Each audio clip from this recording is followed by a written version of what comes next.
Well, this is season 3, episode 19 of Win TV. Welcome to Win TV. I'm your host, Denise Rollard Barnes, and thank you for joining us today. It's Friday, August the 12th, and I'm here in the nation's capital. And I hope you've had a chance to pick up a copy of this week's Washington Informer. I always like to show the real deal here, and it's a little thick this week. I am so excited, but that's because, well, we'll talk about that in a minute. But you can pick up a copy of the Washington Informer. If you're looking for places to pick it up, you can go to our website and see our locations there. And it'll let you know we have well over 600 locations in the DMV. So we hope you will pick up a copy. But you can also read the digital edition online. So if you go to the website, you may as well take a look at the digital edition. And while you're there, I would be so happy. I'm going to ask you to do this a couple of times. I'd be so happy if you would just subscribe to the Washington Informer. We not only send out the digital edition every week, we send out top news every day. Our advertisers send us some great information and some specials. So we want to get those out to you as well. So if you just subscribe to Washington Informer, when you go to the website, we will welcome you as a part of the Win TV Washington Informer family. This week, we also published our health, wellness, and nutrition supplement. And that's why I was saying the paper's so thick. I want to thank our special editions editor, Dr. Chantella Sherman, who did an excellent job giving us information on gardening, canning, and pairing foods, and so much more. We want to keep our community healthy. Don't talk about how we can cure sickness, but how we can prevent sickness. And so Dr. Sherman, who is not a medical doctor, she's a PhD, but she is really focused on education, all of our special issues. She does a wonderful job. So I hope that you'll pick that up and take a look through it and give us some of your feedback. You might even have some recipes or something you can share with us, which we'd be so glad to have you to do. If you're watching on Facebook, go ahead and hit share so your followers can see the broadcast. And if you're watching on Twitter, be sure to follow us as well, and we will follow you back. I'm beginning now to kind of look at people who are beginning to follow us. So don't be surprised if you get a little note from me that just says thank you and what's up and asking you about any news you think we ought to be covering. You are a part, as I keep saying, a part of the family of the Washington Informer. You help us to keep our community informed. So thank you for everything that you do. And we want to make sure that you share that with those who you think want to need some of this great news that our wonderful team produces, not every week anymore, but every day.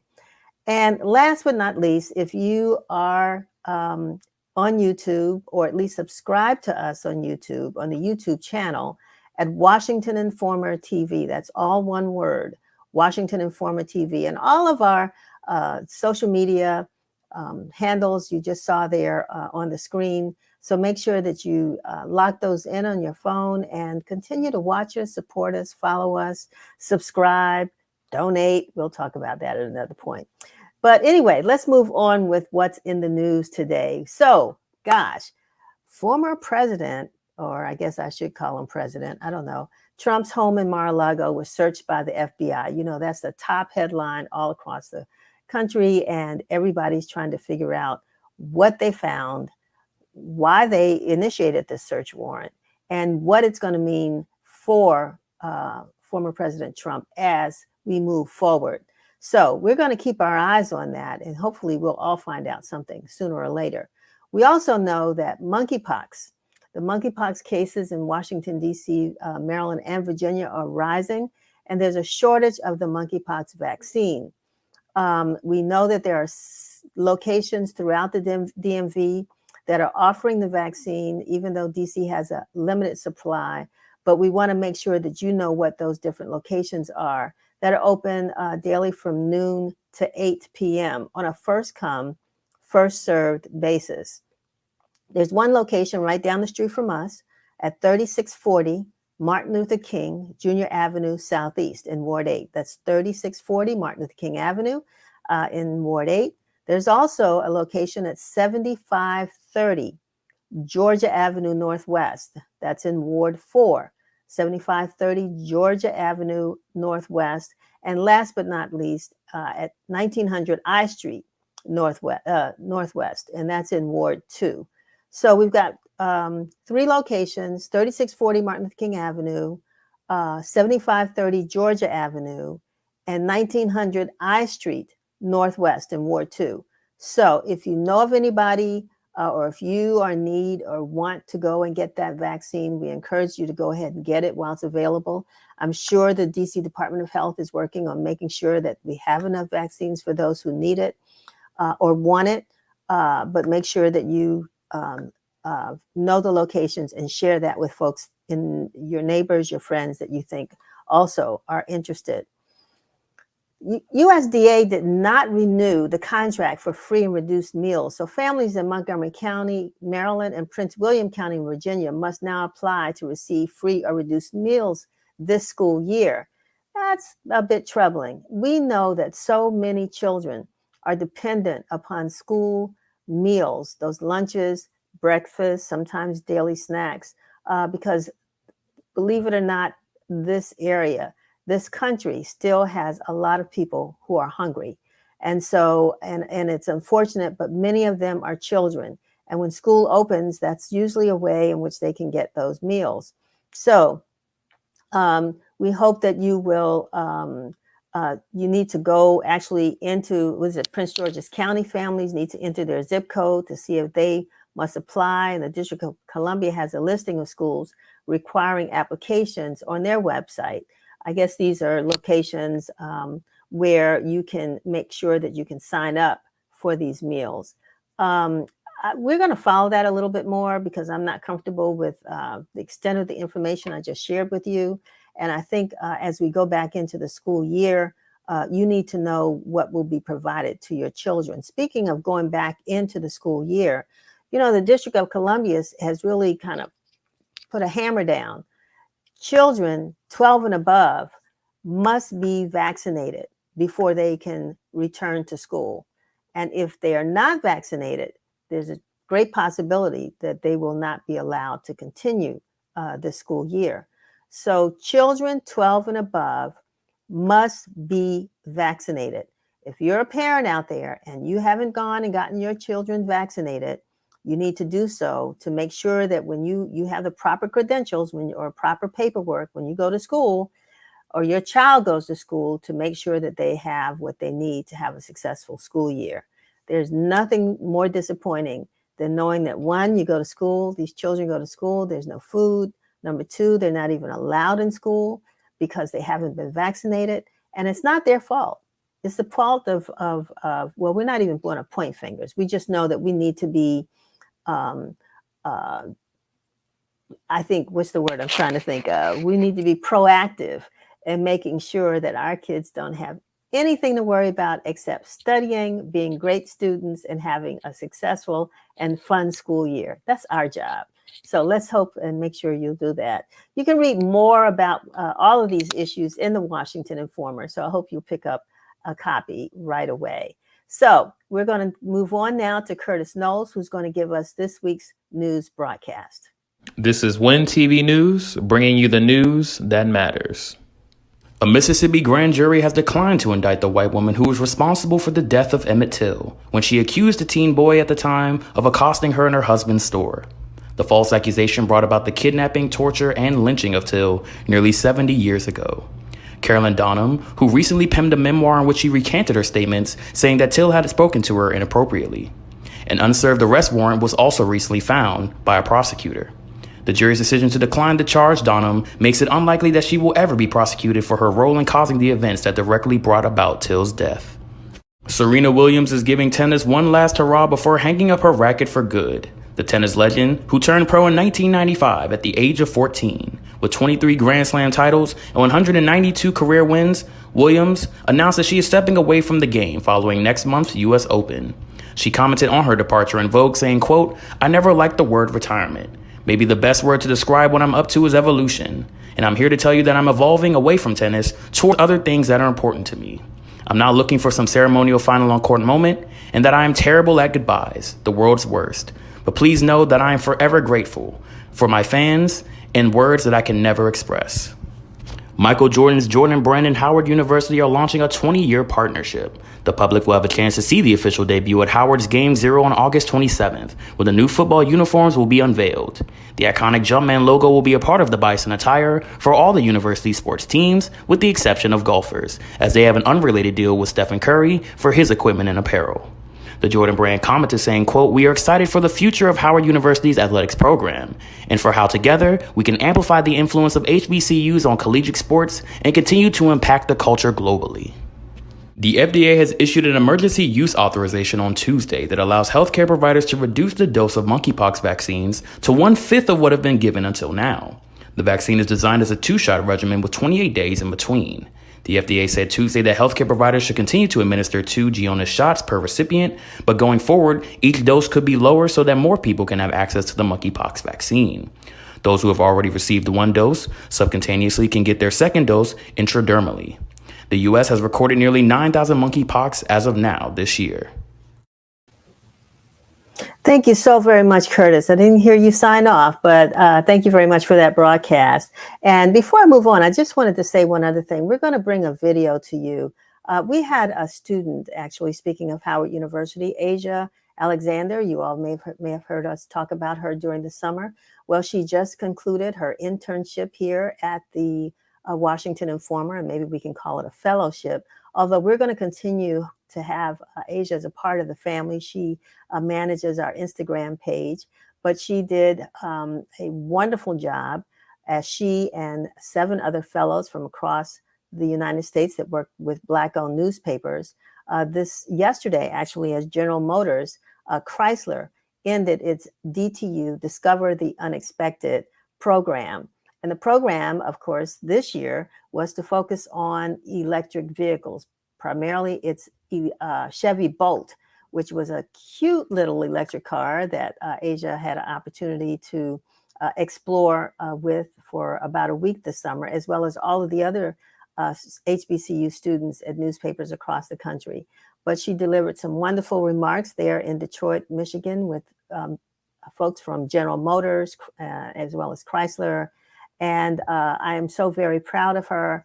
And join me if you didn't get a chance to see her address, because I did it Facebook Live. Hopefully you can go and take a look at that. But she will continue to do a little bit of work with us. But I'm telling you, we cannot overlook the wonderful talent that our HBCUs have historically produced. And I'm, again, very proud of Asia Alexander. Too bad we don't have a picture, but we're going to do this next week. Chevry will make sure we have this up and running for next week. Anyway, let's move on. Our guest today, I'm excited to have Janice Mathis, who is the Chief Executive Officer at the National Council of Negro Women. For those of you all who, of course, remember and adored Dr. Dorothy Height, who led the organization for many years and died a few years back. You may be wondering what's happening with NCNW. Well, the organization is alive and well, and Janice Mathis is here to tell us all of the great things that they're doing. We're also welcoming Pastor Jonathan Weaver, pastor of Greater Mount Nebo AME Church, who is here to talk to us about an event that I'm looking forward to, which is the Pan-African Collective family reunion that will be taking place on August the 27th. Now, you all know, anybody that knows Pastor Weaver knows he is just a man who is all about Africa, is all about faith, is all about helping people.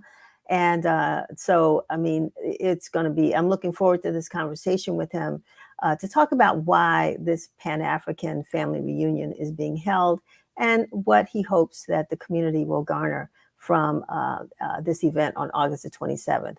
And last but not least, you know, we have been involved in a conversation over the past year and a half about Black home ownership, particularly in Wards 7 and 8, with our house issue, which is on sabbatical. We're on leave right now, but we'll be bringing that back to you, fingers crossed, in September.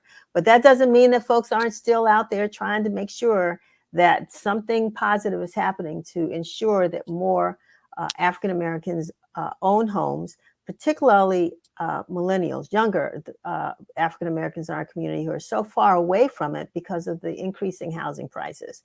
Well, anyway, I'm excited to have Harrison Beecher, Keith James, and Ryan Butler, who are partners in the Coalition Properties Group, along with Greg Jackson of Ownership Matters. He's coming back to us again to tell us about an event that they're having in September to focus on ownership.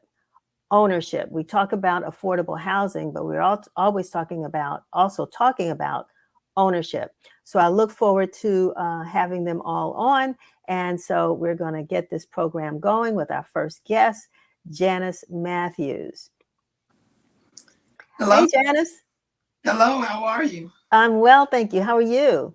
I'm doing great, and I'm so glad to be here with you. Well, I'm glad that you're here. All I want to say, I hope Chevy can put up a picture, because, you know, every person of color, particularly Black women, need to be extremely proud of that building that you may or may not be in right now, but that is owned by the National Council of Negro Women, the only Black-owned institution on Pennsylvania Avenue in Washington, D.C., just blocks away from the U.S. Capitol. And you run the show. Well, I have to make just a very small correction. I'm the executive director, not the CEO. Our CEO and board chair is Dr. Thelma Daly from Baltimore. Many of you are familiar with, in your audience, are familiar with her, and she's doing a great job for us. But I am the day-to-day go-to person. That's what I'm saying. It doesn't matter. Titles don't matter. You know what I'm saying? We work until we get the job done. Exactly. Not just for the show, but for all the information that you have provided over the years. I've been reading the Washington Informer even before I moved to Washington about 6 years ago. I was familiar with the Washington Informer, and you're well known and beloved across the country. I appreciate that, Janice, so much. You know, NCNW, you all are still as busy as ever. And you just had an announcement, a global announcement. I know Pastor Weaver will be glad to hear about this too. But tell us what you all have been up to before we get to that piece of news. You mentioned Dr. Hyde, and rightfully so. She was our leader for 50 years. I didn't know her very well, but I met her a few times, and she was just truly remarkable. One of the things that she did was make sure that NCNW was present on the continent of Africa beyond the borders of the United States. And with her transition, we sort of lost that fervor, and so we don't have those outposts in Egypt and some of the other places that we did before, but we are back. We announced last week, oh, there's our building. It's the Dorothy Irene Hyde building. We are back. We announced Trees for Hope. People may not realize, you know, it's all about climate now. Everything is about sustainability. And one of the ways that you can sustain the environment, help clean the air, restore oxygen, provide shade, provide food, provide building materials, stabilize the shoreline against storms, is to plant trees. And so we have committed with our partner, the Arbor Day Foundation, to plant 100,000 trees before the end of this year in Senegal, Mali, and Haiti. If you're like me, you've seen in the news that Haiti continues to be beleaguered. We all have a special connection to Haiti because of its history. So in Senegal, Mali, on the west coast of Africa, as well as in Haiti, we'll be planting trees, and we invite all of our friends and members and affiliates to join us. A tree costs $1. And so we're already off to a great start. Thanks to you and other members of the Black press, we got some pretty good notice about it last week. Thank you again for that. And we go to our website, www.ncnw.org, if you're interested in Trees for Hope. Janice, you know, when it's sort of, you know, I don't know how to say it, but, you know, when people think about the continent, particularly, we think about forests and sometimes jungles and sometimes, you know, just undeveloped parts of the continent. I mean, those of us who've been there know that, you know, it can be just as urban as every place else. But how is it that there's such a need for trees in these three particular countries that you all are partnering with? Well, to be clear, forestation and deforestation is an issue across the globe, including in the United States of America. As the climate changes, and becomes more devastating and abrupt. The storms are worse, the droughts are worse. That depletes the soil and that destroys the trees. And so if you can reforest, bring back the trees that are being destroyed, you have a chance to keep up with the climate as it changes. And it's interesting because I saw a documentary last week. I think it was in South America where they planted trees in an area that had become barren, as you said. And it took less than 3 years for that, not only for the trees to come back, but also for the wildlife to come back, the birds and the fox and all the animals who've been sort of displaced because of the deforestation. I was surprised to learn as I studied this issue and researched our partners and their work that 80% of wildlife or habitat are in forests or in trees. And so it's very important for biodiversity, very important to preserve species from going extinct, that they have a habitat, that they have a place to live. I live in Temple Hills, Maryland, and one of my favorite recreation things to do is about 7 o'clock in the evening, I go out on the porch and I see the deer grazing. Well, if the trees weren't there, they wouldn't have a habitat. And so the deer have become my friends, so to speak, especially during the pandemic. I've become the deer whisperer. But we laugh about it, but just look at the forest fires on the West Coast in California. Look at the floods in Kentucky. Kentucky never had that kind of weather before. That's not just punishment for Mitch McConnell. That is the climate changing. And as it changes, we're going to have to adapt and become more conscious about the environment and sustainability. It's not just somebody else's problem, because to tell you the truth, wherever there is environmental degradation, generally our neighborhoods, I don't care what country they're in, what continent they're on, it affects our neighborhoods first and most. So, NCNW has had, I think, a lot of issues on its table, that it's addressed over the years. So climate change or sustainability now, is this new, a new initiative for you? I know this is a new initiative, but is the organization doing more now? Or what is the history of NCNW as it relates to environmental issues? This is our first foray into sustainability. Okay. And so we are very excited about it, very enthused. We know it will make a difference. And the response that we're getting from our members in our sections across the country let us know that it's an important issue. Now, we do have a lot of issues, but we do tend to stick to the bread and butter. You're talking about financial literacy, financial health, education with a particular emphasis on science, technology, engineering, arts, and math. You can't do anything if you don't have your health, whether it's physical or emotional health. For years, we were known as a leader in helping to educate people about HIV and AIDS, but that now includes all the vaccine preventable diseases, everything from polio to influenza to COVID to monkeypox. We're active in that space, and social justice, because that is the linchpin to our ability to affect the world around us. We see people making decisions, and if we want to be part of that decision making, we have to let our voices be heard. Do you all still have college campus chapters? We absolutely do. There are probably a dozen of them in the DMV. Wonderful. 70 college sections of NCNW, and they're really some of our most active sessions in the country. Those young women do some great, and men. We have young men who join NCNW, maybe to get to know the young women who are members of NCNW. Good place. We welcome them for whatever reason, and they do great work in terms of registering voters, educating themselves about maternal health, which is a really big issue for younger women, as you might imagine, as we see these birth rates and the maternal morbidity become a real concern for younger women. So our sections on college campuses are very, very active, and we're so proud of them. And how are you all engaged in the midterm elections? I know that you can't, you're a nonprofit organization, so you have limitations on, you can't endorse candidates and all of that, but voter registration and what have you. Are you all doing anything in that area? 2 years ago, we started a program called Adulting 101. And it was aimed at younger potential voters to say to them, look, you want to be an adult, you want a job, you want a car, you want a house, you want a family. One of the things that adults have to do is be civically engaged. And so it was all about helping young folks spot the disinformation that sometimes creeps into the internet, helping them to understand that you have to have a number of sources of information.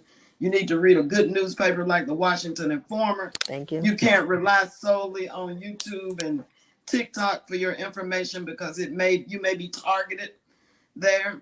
And so we're doing some of that work, but we're also doing plain old-fashioned vanilla voter registration.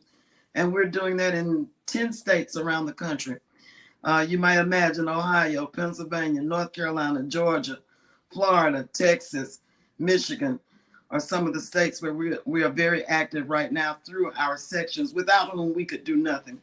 There are 16 of us who work at 633 Pennsylvania Avenue, but that's just the tip of the iceberg. The real work gets done in our 330 sections around the country. Do you all have a conference? I know that, everybody's been, because of COVID, they have not been able to gather. What's the plan for NCNW? We're planning a virtual and on-site convention at the Washington Hilton, December 1st through the 4th. And we're excited because this will be the first time that we have gathered in person since 2018 for our convention. We only have convention every other year. We had it in 2020. We had Uncommon Height, which a lot of your listeners are probably familiar with, in 2019, and nothing on site since then. So we're very excited about coming back together and being able to greet each other. There will be safety protocols to make sure that we stay as healthy as we can and not get infected while we gather. But we are planning a convention, and we'll do business, and we'll have entertainment and shopping for speakers right now. So all right. That. We expect registration to open the second week in September. So if you're interested, again, visit us on Facebook. You can find us on all social media at NCNW HQ. HQ is for headquarters. On Instagram, on TikTok, on LinkedIn, on Facebook, and on Twitter. I would strongly encourage our next guests to reach out to you all, since they're so focused on home ownership, particularly as it relates to younger homeowners. I know Greg has an organization of almost 200 new homeowners in the DMV that are probably, under the age of 40. And so how they're, working together to support each other in that should be a national movement. So hopefully they'll reach out. I also want to say, and I told Pastor Weaver that as he's preparing for the Pan-African family reunion, that one of the biggest things that I missed about NCNW was the Black family reunion. That was an amazing event you all did annually. So, he's thinking, okay, well, we can still make this happen. But I thought it was a great program that you all did that brought people from all over the country to the National Mall to be family again. And, that is probably the question I get asked most as I travel around the country on behalf of NCNW. When are you going to start back Black Family Reunion? It is a huge undertaking. Yes. And just about at the point where even if we don't do it on the mall, because there are some safety and security constraints about that these days, but to take it perhaps indoors to an indoor facility. But there are plans on the drawing board to resume the Black Family Reunion. And hopefully we'll do it with a bunch of partners and bring people in from all over the country, if not from the world. Well, hopefully you can share what the Pan-African Collective is going to be doing in August to bring folks together. When you said Black Family Reunion, a bell went off and I said, okay. Wonderful. So before we go, one more time, tell us how people can support the tree project that you all have, Trees for Hope. Tell us how we can support that. Trees for Hope, you go to our website, which is ncnw.org, and you will see a banner. And you click anywhere on that banner, and it will take you to a page that will tell you all about Trees for Hope. It's $1 per tree. You can donate $1 or you can donate $1,000. It's up to you. And for every dollar that's donated, we're not taking any cut out of it. We're sending all of that money to plant trees in Haiti, Senegal, and Mali. Wonderful. Maybe one day someone will visit Senegal and find the yes, National Council of Negro Women forest. As soon as they get those little seedlings in the ground and they start to sprout, we're going to form a delegation and go visit our trees, because for one thing, you want to have accountability, correct? Exactly. And you want to meet the people. I want to meet the women who sit under those shade trees now and take a break from the sun and from the weather.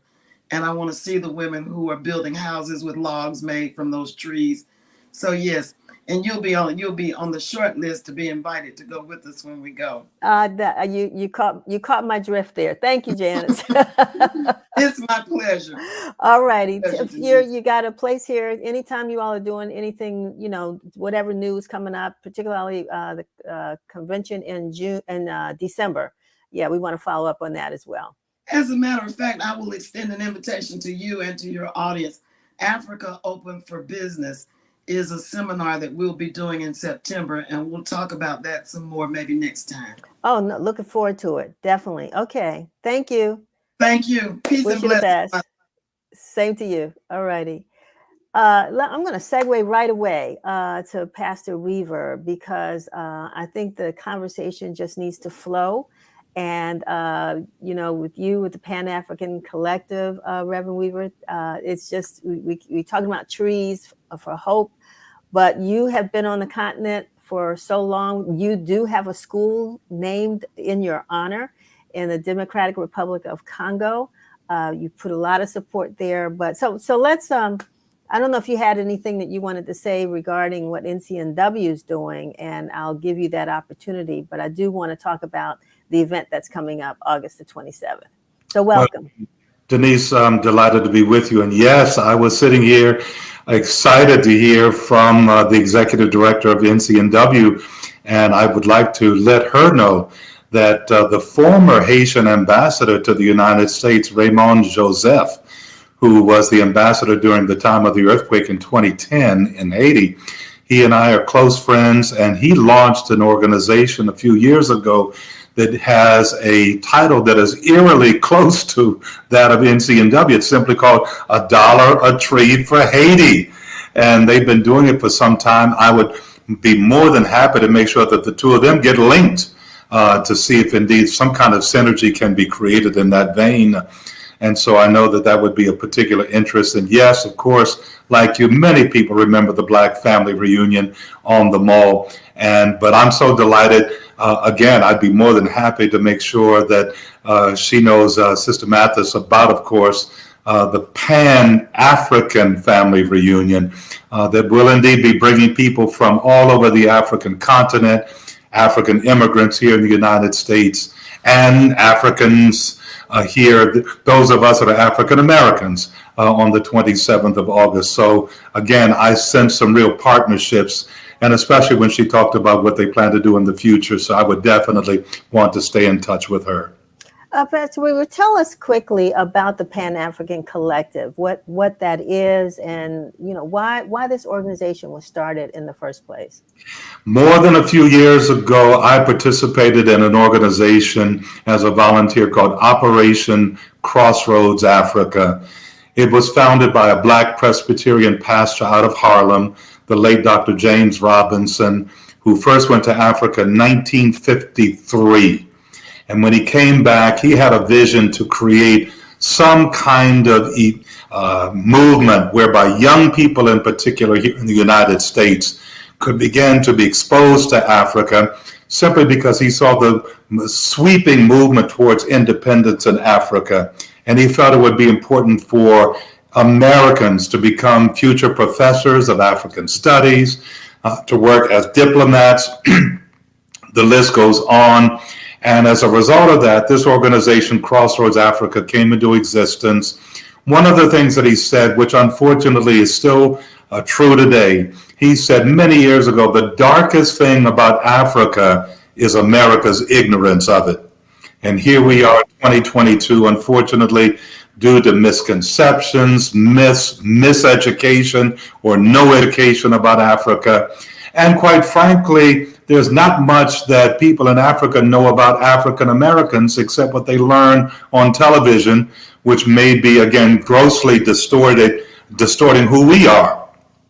And so the Pan-African Collective was an organization I decided to found 20 years ago in an effort to bring us together so that we could learn more from each other. Reverend Dr. Martin Luther King used to talk about that the most segregated hour in America is Sunday at 11 o'clock, and that's still very true. But I'm afraid to say that there's a major gulf, a divide between African Americans and Africans. And we've been working very hard to tear down those walls. And so that's partly of what we want to do on the 27th of August, is to continue to push this movement of bringing us together so that we would know that there are people, yes, that may have a different culture, but we also come a part of the same history. And so that's what the Pan-African Collective is all about. You know, it's interesting, and as you know, I just returned from Benin for about 9 days, and tell you, it's nothing more therapeutic than what I would say going home. It's a wonderful experience, but I'm also recognizing that a lot of the African countries, particularly those on the Western coast, are now making real efforts, and some are being criticized for it, but making real efforts. One, to apologize for their, involvement in the historically in the enslavement of African people. They are doing so in a way of welcoming folks back and saying, "I'm sorry, but we welcome you home." And then there's so many opportunities, to partner. And so I think people miss that. And one of the things Africans have often said to America, we don't need your aid. We just need your business. We need, and we need to be there as well, because there are opportunities for us to not only just help and give, but be a part of the growth of a country that has really been devastated by colonization and what have you. In Benin, I mean, I don't speak French, other than that was a barrier, to maybe communicating. But the desire to communicate is so great that you kind of get beyond that. So, I mean, you've traveled quite a bit. I mean, not only there, but Rwanda, South Africa, probably the name of the countries you've been to are so many.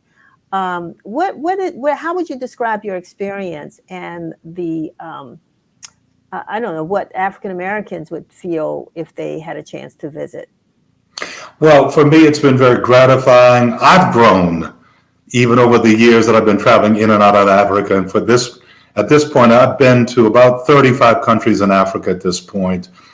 I think that what I've seen is really a real thirst, a real desire on the part of our African brothers and sisters to know us better, but also for us to then be respectful and wanting to learn from them, to not go with a notion that we come from a superior nation, but in fact, we ought to be looking to build relationships where each party is respected. That's why I always believe that it's not about us providing quote unquote aid, but let's look for partnerships.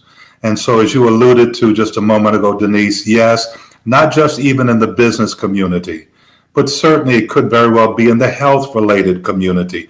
We could be learning a lot from our brothers and sisters on the continent. For example, when it came to COVID, I was so amazed the times that I traveled to Rwanda during the height of COVID, and people here were alarmed and were concerned about my safety. The truth of the matter is, they took more precautions for their people than we did even here in the United States. I mean, I had to make sure that I was immunized, but also that they checked my temperature at the airport. They had a robot there at the airport that I thought initially was just somebody speaking, until I turned around and I saw the robot that was reminding everybody to wear the mask.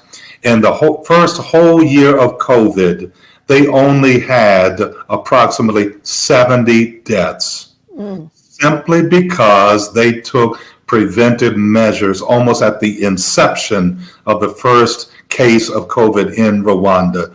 So there's a lot that we could be learning about. And I remember that first year when I came back, nobody even asked me at the airport anything about COVID.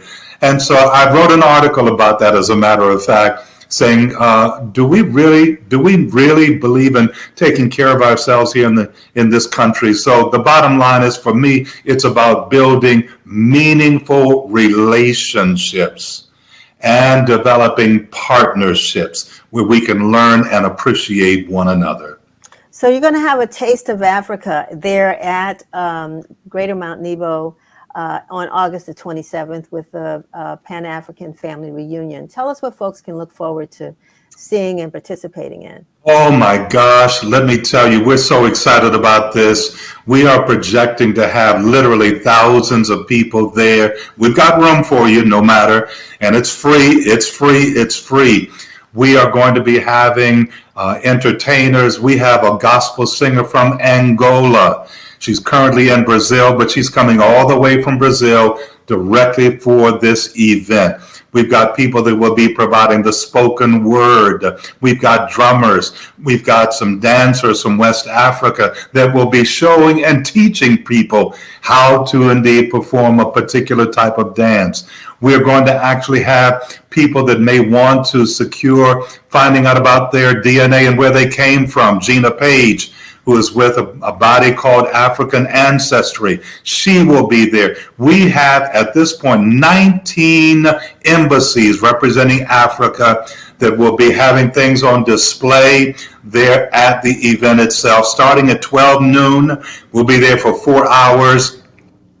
But it's really about networking. We want to make sure intentionally that those of us who are African Americans get to know our brothers and sisters that will be there. We're inviting people from Algeria to Zimbabwe to be with us on that day. Free. We're inviting everybody to come out, not just for this event, but clearly what we want to do is to make sure that people begin to develop long-lasting, sustaining relationships between the people of Africa and those of us of African origin here in the United States. What about food, Pastor Weaver? Will there be any? You can tell I'm hungry now, but my mouth is watering, thinking, oh wow, I can think of some dishes that would be great to try. Will they have food there? Oh, absolutely. Now that's the only thing that people will have to pay for, but we've got some African American vendors that will be there providing some good Caribbean food and African food and seafood. And I must say, everybody keeps asking me, but Pastor, when you say seafood, does that mean fried fish? Yes, of course, we'll have the fried fish. And so even for the kids, the basic things like the hamburgers and the hot dogs, we're actually going to have a kids zone so that we'll have the moon bounce. We've got face painting for the kids. We'll have that embassy row that I just talked about. And we've got exhibitors and vendors there with African clothing and jewelry and books that will be sold as well. We sit on 90 acres, so we've got plenty of space for people to come by. They'll be able to engage in social distancing. But yeah, so there'll be plenty of food to eat as well. That sounds fantastic. I can't wait to be there. I know that with the Washington Informer plans to have a booth as well, so that we can, because we do have our international page that focuses primarily on Africa and the Caribbean. But and I think I want you to raise that issue too before we go, Pastor Weaver, that when we talk about Africa, we're still, and Pan-Africa, we're talking about the African diaspora, correct? Oh, absolutely. As a matter of fact, we've reached out to the Caribbean island nations as well to invite them to come and representation from the embassies, but also some of the countries in South America. Because, for example, Colombia now has its first Black Colombian serving as their ambassador here in the United States. We all know, or many of us know, that, for example, in Brazil, there are millions of folk that look like us. They're within the country of Brazil. So yes, you're absolutely correct. So we want to make sure if there may be Cubans, Haitians, Jamaicans, Trinidadians, the list goes on, that comprise the African diaspora, That's really this call for them. And let's face it, if there happen to be people that normally live in London or in Paris, but they happen to want to come to the United States for the Pan-African Collective, they are welcome, because there are indeed thousands, hundreds of thousands of Africans now living in England, Great Britain, but also in France as well. There is a member of the parliament now in Italy who is originally from Africa. Wow. Oh, yes. Yeah, So this goes on. So this is really taking on dimensions for people around the world. And so they encompass a part of this event. This is our first year, but we clearly want this to become an annualized event. Well, I hope so. I really do hope so. I look forward to it. And if Sherry can put that flyer back up on the screen again, and you can give us just one more time the details of the day. Absolutely. It's going to be on Saturday, the last Saturday of August, August the 27th, from 12 noon to 4 p.m.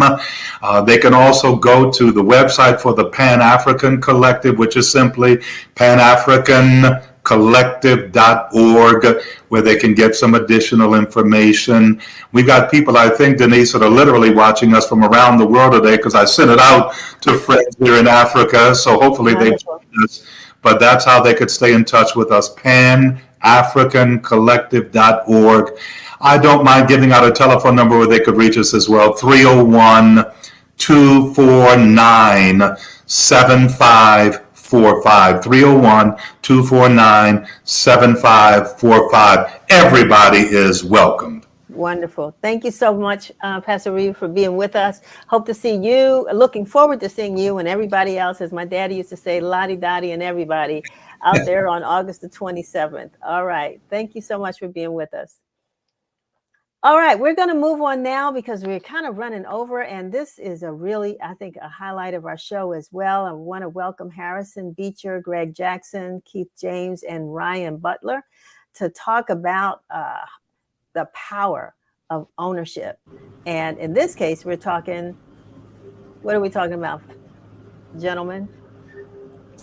Homeownership. Yeah, welcome.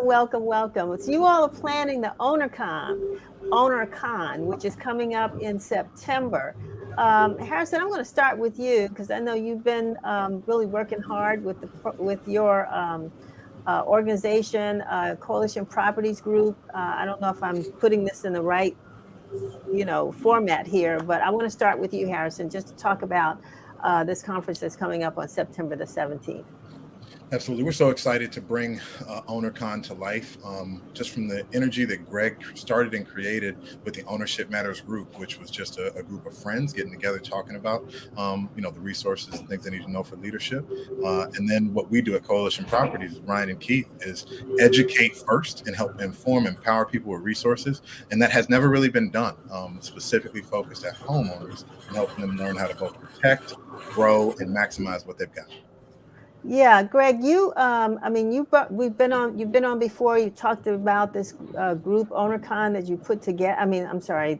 Your organization you put together. Tell me why did this? What sparked your interest in getting together homeowners? Honestly, we realized there was a new wave of homeowners throughout the DMV that didn't have the necessary support and network to navigate through their home ownership journey. And so we started off with a group of 20. It grew. Now there's over 3,000 homeowners in the DMV area. And the average age is in their late 20s, early 30s. And we come together really to share resources, to share lessons learned, but also to lift each other up in our journey towards building wealth for our community. Please let me apologize, because I think I underestimated the number earlier in the program. I may have said something like 200, but 3,000. That's amazing. And that's we're celebrating. We're celebrating right now. Ryan, Keith, jump in. Tell me what role you all are playing in the process. So we're just being the bridge to the community, to bring people out and teach them how to protect their wealth, grow their wealth, and build their wealth. I think a lot of times, when you buy your first property, going through that process is very amazing. And you don't understand through education. The more education you have, the more peace of mind you have. And so that allows you to complete that process again. And here at Coalition Properties with my partners, Ryan Butler and Harrison Beecher, we like to teach that model that you can buy more than one house, and this is how you do it. And just make sure we're sharing the knowledge and spreading that knowledge throughout our community. Ryan? Yeah, and what's fantastic about it is that we're able to bring together not only a group of people who are focused on home ownership, existing homeowners. I'm really excited for a lot of the speakers that we're going to have while during this event. One of the things that I'm really excited about is that we know a lot of our people go through financial trauma. And so we actually bring in a financial therapy coach as our keynote speaker. And so in addition to the home ownership, it's really understanding how do you manage your investments, which includes money, houses, all types of things. But we're really focused on the money and the houses. You know, I really wish you all were around when I was in that age group because my first of all, you know, I grew up with, you know, a single mom, lived in an apartment my entire life, even though I spent summers and weekends with my dad and stepmom. They owned a house over here in Southeast, but they only owned one house together. And so my first investment was in a condo. I didn't know what I was getting myself into. I don't know if I would recommend that to anybody now, but at least I could come to a group like yours to find out, okay, tell me, what am I getting myself into? It was affordable. Can you believe it? A 1-bedroom condo for $32,000. Wow. Wow. Haven't seen that one in a I while. hope you held that condo. Well, I need to be in that therapy class because I can tell you that's what happened to it, you know, once I rented it out. But no, I let it go. But anyway, you know, people do make that one step, and a lot of us don't have that experience. You know, we grew up in our parents' homes. If our parents were fortunate enough to own a home, we don't know what the process was like at the time. I mean, you know, my parents, their homes were like $12,000, $15,000 when they bought theirs. And so everybody's trying to hold on to what we call grandma's house, you know. But this group of young folks, you know, it's a mystery, and you do need someone to help you. So Harrison, talk about, you know, what you all do to make sure that, you know, the process is you know, achievable. As Keith hinted, it begins and ends with education with us. And we found that the more clarity that we can provide to give people actual steps. I think about privilege, Denise, and I think about a lot of the people that have been able to participate in the systems of money, wealth building, real estate ownership, compounding interest, all these things. A lot of that comes from privilege, and privilege gives you a roadmap. So for us, we literally have a roadmap that we go through with folks to talk about the buying process. But what's powerful about our roadmap is inspired by Keith and Greg and folks in our circle that have done this. It is not just a straight line or a U. It's connected. It's continuous. So this OwnerCon event is really about that continuum of ownership and wealth building to show you that there are steps after I'm in the door to, again, protect what I've got, look to leverage it, grow, maximize, and build wealth through the, you know, sticks and bricks that I'm living in. So for us, it starts with education and trying to translate that privilege that we've kind of gained through experience of doing it ourselves and opening it up to a different community that will do what Greg is talking about, be connected with one another to have that both communal and institutional support like we've got. One of the things I like about this is that, you know, too often we hear, we're focused on the barriers to home ownership, and you all aren't having that conversation. You're talking about you own a home. Okay, let's go get another one. Let's grow, you know, and how is it that you haven't gotten caught up into this, the woe is me, we can't because of the history. And I mean, all that stuff we know is true, right? Redlining, all that kind of stuff, bank discrimination, or, you know, all that. But there's another side to the story, you know. Ryan or Keith or even Greg, you want to talk about how the perspective that you all have? Yeah, I mean, I'll share, you know, as many negative things that have impacted our community, we recognize that home ownership is a really critical way to building wealth. You know, 90% of self-made millionaires in America have done it through real estate. So this is the most popular and also the most reliable approach to building wealth. And we know our communities, as much as we've been oppressed, we have the most to lose, but we also have the most to gain. And so a lot of what we're doing by educating is showing people that this is not just something fun to do. It's not something exciting to do. This is something that can change the trajectory of your entire family for generations to come.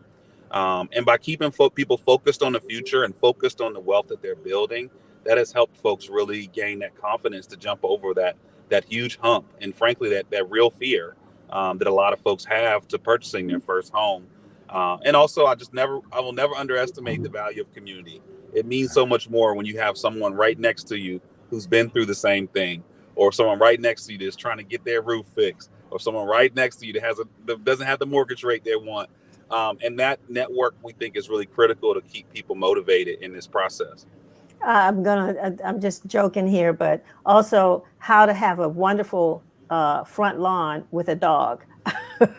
Since I see yours in the background. Keith, what's your story? Do you own, and is there a story that you have that talks about your journey? Yeah, absolutely. I bought my first property at the age of 23. You know, I was scared, but I stepped out on faith. And once I did that, I understood that, hey, this is not as hard as I thought, right? A lot of times fear stops us from doing a lot of things, right? And once I purchased that property, I wanted to continue to build wealth. And now through real estate and partnerships, you know, my kids' college are paid for already. And so we're investing in 100-unit buildings. And I think another thing that is, Greg talked about the power of community. You know, our mission at Coalition Properties, be the bridge to our community for all things real estate, lifestyle, and wealth building, right? And one thing that separates us a lot from a lot of people, you're going to feel like family, but also you're going to start to build wealth, and you're going to be educated on that wealth. And once I got that education, I felt like it was my duty, you know, to spread that knowledge to our people, because what I find is once we give them the blueprint and give them the education, that peace of mind, which you cannot put a price tag on peace of mind, they start to get that motivation. They start to create that the atmosphere of their friends, you know, telling their friends about the process and how easy it was. And so that's one thing that I think with my journey in real estate. And I'm on the street, you know, Greg and I just purchased a property a couple of months ago. And that's cool, you know, to be able to, you know, buy real estate and help your friends buy real estate. Interesting. Ryan, what about you? Yeah, I mean, similar to Keith, I got into the real estate game pretty early. I bought my home around 24, 25, utilizing NACA, Neighborhood Association Corporation of America, which is an extremely good product for a lot of first-time home buyers. And from there, it just kind of got the journey going. From there, I purchased, you know, even with Harrison and Keith, we've done house flips in DC. We've purchased multifamily and apartment building properties up and down the East Coast. So we've been, you know, that first home starts it all. Every time someone asks me, what's been your best investment? I always say that first home, because it's the true statement. That first home allowed me to start a journey that I didn't even realize I really could be on. And that first home really starts to open up your eyes to show you what's possible out there. And one of the things I find is that particularly there's a lot of resources around the first-time home buyer community. I think and it needs to be spread, but there are a lot of resources. What we found is that there's not as many resources once you purchase a home. And that's where we see a gap right there. And we feel like we're coming in to help fill some of that gap right there. So, and that's important to me, because after you get a couple homes, that's when you can really start building wealth. Like, you're starting the wealth building, but then you see the fruits of your labor once you get more and more of those properties. So. Wow, that's fantastic. Harrison, I know you've got a story. You're from DC though, right? Yes, I'm from the DMV. Yeah. Tell us your journey. Yeah, so again, started out up in Silver Spring, went to high school and college in the city, got licensed right out of college. Also utilized that NACA program to buy my first house. What was that? 26, I think, was my first one. And the lesson that we will talk about and some of the narratives and just that power of anecdote and story, right, which can be the way I think our community has shared information over the years when there weren't people that had that direct hands-on experience of here's how I navigated it. Here were steps 1 through 10 early.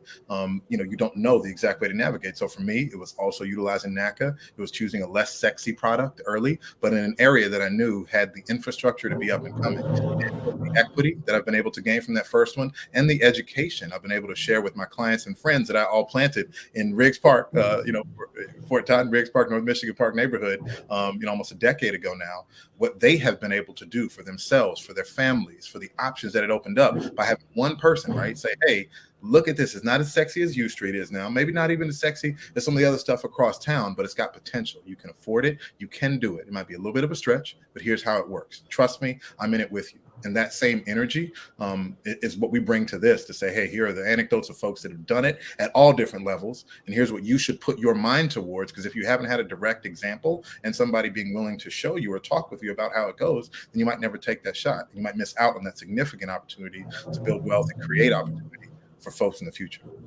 Again, I think this is just fantastic. And I'm glad you all are on Win TV to share this, and hopefully we can get this out a lot more because I think people need to hear it. And I think also, I talked about my little journey, but one of the things that we know is that, a lot of people did grow up in a home that their parents owned. And how is it, and I don't know if you all are going to have a session on this, but when I think about my generation and making sure that, the generation behind us recognizes that they already have an asset, and how to keep that asset or leverage that asset to continue on the home buying path. And I don't hear enough of us talking about that. Any thoughts from you all on, what you would tell, generationally speaking, how we hold on to our properties? Well, I think that ties into the keynote speaker Ryan was talking about, and first dissecting trauma and all the baggage that comes along having hard money conversations with families. So we'll be addressing that. On the technical side, engaging legal professionals early that can help you have a game plan in place for the unknown and what happens is, again, another thing that doesn't happen enough in the communities. But Ryan, I don't know if you want to talk about that transition, because Ryan also helps a lot of elderly sellers in our region navigate all of their options with what they can best do with their property. So, Ryan. Yeah, I think, that's such an important conversation. And one of the reasons we have it so late is because most people don't think about it till that late, right? When they're later in their years in their life. And, there's simple things that, people live in a home and they can't get up the stairs or they can't get out of the house. And all of a sudden they're confined to one room. So, there's delicate conversations that have to be had on both sides, both as the elderly person who at some point is going to pass away, right? And is thinking about how am I going to help my next generation of my bloodline, right, and my family. And then there's also the people of the bloodline being educated and understanding what they need to do ahead of time. Those conversations need to happen early. They happen way too late, and they happen without any type of kind of formal or education process to go with that. So people are just kind of, walking in the dark trying to figure it out, and all of a sudden they're caught up in some type of, potential scandals or getting, hoodwinked by someone just buying it off and not even really know what's available. In addition to that, you see a lot of family fights, fighting over the property because everyone's trying to get their piece. So there's a lot of things I think that if we can kind of come together early when there's less pressure and kind of figure out some of these decisions, it'll be way easier. But those are tough conversations and people don't necessarily like to have tough conversations. Well, I'm just trying to tease some topics because we really do want people to, they can register, they can participate in OwnerCon. Is that correct? Yeah, and I think one of the cool things we're going to talk about is some of the programming that you can do as an owner, right? Wonderful. There are different programs that, whether it's DC, Maryland, Virginia, that they will provide to you. For example, I had a client, I walk into some of these elderly folks' homes, and they know a lot about the program, but I feel like there's a generational gap there. And they're like, "Oh, the city did my windows, or the city did this," and when we put the green space, we're getting credits for it. So there's just all these different types of programs that we want to bring to light for a homeowner, so they understand, how they can best optimize their property, along with saving a little bit of coin, right? If we can help you save some money and we can help you make some money, I feel like we've done our jobs at this conference. So how can people participate in the conference? Give us some details. How can we, where is it? Where can we sign up, register? Of course, the Washington Informer's doing our part to make sure that we get the information out there. So we want all of our viewers to know that if you don't catch it now, you will see some ads that are running in the Informer. We're going to do help with the marketing on this, but you all are doing this as well. So give us the details. Sure. So as you see from the flyer, OwnerConDC.com. Again, and all day on Saturday, September the 17th, short break for lunch in between. And then Greg's in charge of whatever after parties happen. So there may be some possible social networking and cohort building that can happen after hours as well. Love it. But the idea, Denise, is powerful panel discussions with the keynote, and also tons of space to both be taking notes, having our leadership team and other subject matter experts that even after the panel discussion are hanging out to talk, connect, and share information. And where is it going to be? Right at the Upper Northwest, our real estate office, basically right in Tenleytown. So within 2 blocks. 46 40th Street is the exact address, but you have to register ahead of time through the link. Okay. To make sure you can get in. So that's okay. Yeah. So don't just pop in there and show up. Make sure folks know you're coming, because you got to prepare. All right. This is so you great. can get instructions for parking and other things. So you're going to need that. Exactly. Well, I want to express my appreciation to all 4 of you all for joining us today, but not only just for being here, but thinking that, this is not a personal triumph. This is something you're sharing with others who need the information. And so, I congratulate you for seeing, a vision here about how we can increase homeownership among our community in the DMV. Of course, others are invited, I'm sure. It's not exclusive to just Black folks, but, we do want the Black folks to show up, right? That's right. Yeah, that's right. All right. Chocolate City got to stay chocolate. I hear you. I hear you. Got new neighbors in my neighborhood. So. All righty, you all have a great day. Have a great weekend. Stay safe, and I'll hopefully have some news for you real soon. Thank you so much. Thank you. Thanks for being with us. Bye-bye. Bye-bye. So this brings us into the end to another edition of Win TV. I want to thank Chevy Lasseter. I saw her name up there. Of course, she's our producer for bringing on these great guests and having a great program. When these shows are posted, after they're done, they're sort of separated out and posted. Please make sure that you share them. I think we had some great information today, and this is not anything we want to keep to ourselves. We want to make sure that our friends and family and whomever get a chance to enjoy or participate in the events that are coming up. I will see you at OwnerCon. I will also see you at the Pan-African Family Reunion on August the 17th. But more importantly, I'll see you here next Friday, same time, same place. Have a wonderful weekend. Be safe.